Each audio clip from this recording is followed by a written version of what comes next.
You know, it's on our shoes, it's on our jackets, it even flew on our spaceships. That simple rip of a hook and loop fastener, it's got to be one of the most recognizable sounds in the entire world. But here's the wild part. This invention wasn't dreamed up in some high-tech lab. Nope, it was inspired by a simple walk in the woods. So how on earth did a pesky little plant end up on the moon? Well, let's unravel that story. It's a fantastic trivia question, isn't it? I mean, on one side, you have one of the greatest scientific achievements in human history, and on the other, you've got a comedian jumping onto a wall just for a laugh. What could possibly connect those two things? And the answer is this stuff. This absolutely remarkable fastener. It's strong enough to keep an astronaut's watch from floating away on the moon, but it's also simple enough for a kid who hasn't quite figured out how to tie their own shoelaces. It's an invention that was literally born from nature's own genius, and it truly changed our world. To really understand how this happened, we've got to go back, way back to the beginning, to one man and his very, very observant eye. Okay, picture this. The year is 1941. A Swiss engineer named George de Mestral is out for a walk with his dog in the Alps. It seems like a day just like any other, but a simple, everyday annoyance is about to spark an idea that would take him more than a decade to get right. So, when he gets home, he realizes that he and his dog are covered in these things, burdock burrs. Now, most of us would just get annoyed, pick them off, and throw them away, right? But de Mestral, he got curious. He started to wonder, how in the world do they stick so incredibly well?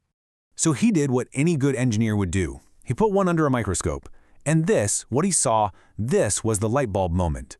The burr was covered in hundreds and hundreds of tiny, flexible little hooks that would latch onto anything with a loop, like fabric or fur. It was a perfect, all-natural fastener. You know, there's actually a pretty cool name for this principle, biomimicry. It's all about innovation that's inspired by nature.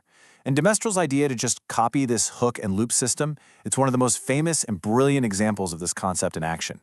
And just look at this. Here's the result of that imitation.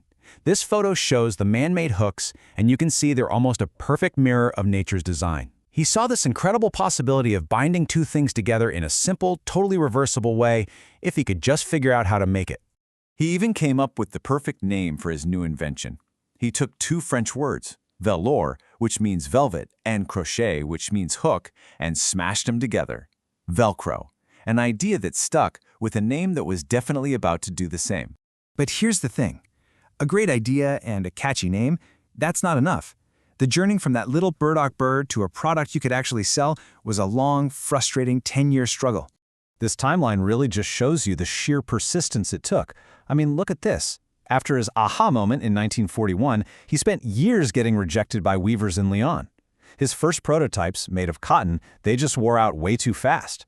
The real breakthrough didn't come until the mid-40s, when he started playing around with nylon. He found it under infrared light, he could form these perfect, durable little hooks. It took a full decade of work before his patent was finally granted in 1955. 10 years. And early on, some people totally saw the potential. A journalist named Sylvia Porter called it a zipperless zipper way back in 1958, and she predicted it could be even bigger than the zipper itself. The hype was starting to build. But, despite the patent and all that buzz, the world wasn't quite ready for it. Widespread adoption was actually surprisingly slow. The fashion industry, in particular, was really skeptical. The first versions, well, they just didn't look very elegant. To them, it looked like it was made from leftover bits of cheap fabric, and it just seemed totally impractical for high fashion. It really needed a killer app. And that brings us to one of the biggest myths about this fastener. So many people believe that NASA actually invented it for the space program. But here's the real story. NASA didn't invent it, but they did become its most important, and let's be honest, its coolest early customer. Think about it. In the weightlessness of space, they needed a way to stop everything from just floating away. De Mestral's invention wasn't just useful up there, it was absolutely essential. So NASA's endorsement basically gave the fastener the street cred it desperately needed. And soon, this wave of adoption followed. Skiers and scuba divers loved it because it was so easy to use with gloves on. Avant-garde fashion designers like Pierre Cardin thought it was super futuristic. And finally, it made its way into our everyday lives, most famously on kids' shoes. So, what is the secret behind its incredible strength? Let's take a quick look at the mechanics, because it's actually pretty brilliant. It is so beautifully simple.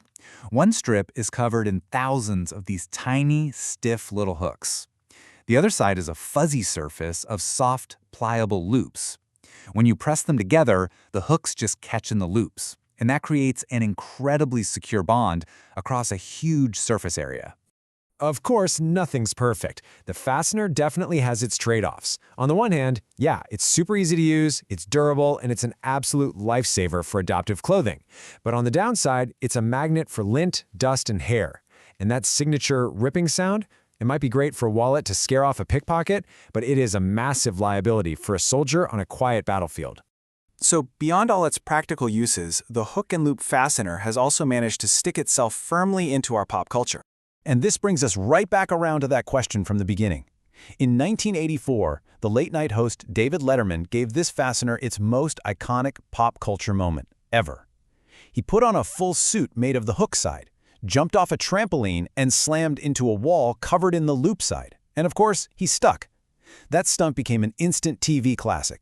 It just became the go-to thing for the future. In shows like Star Trek, where they used it to stick phasers to their uniforms.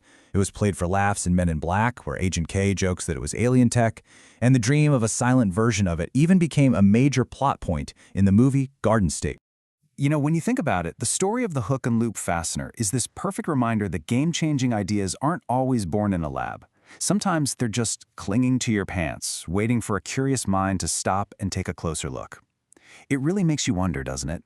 What everyday inconvenience in our lives is just one nature walk away from a solution?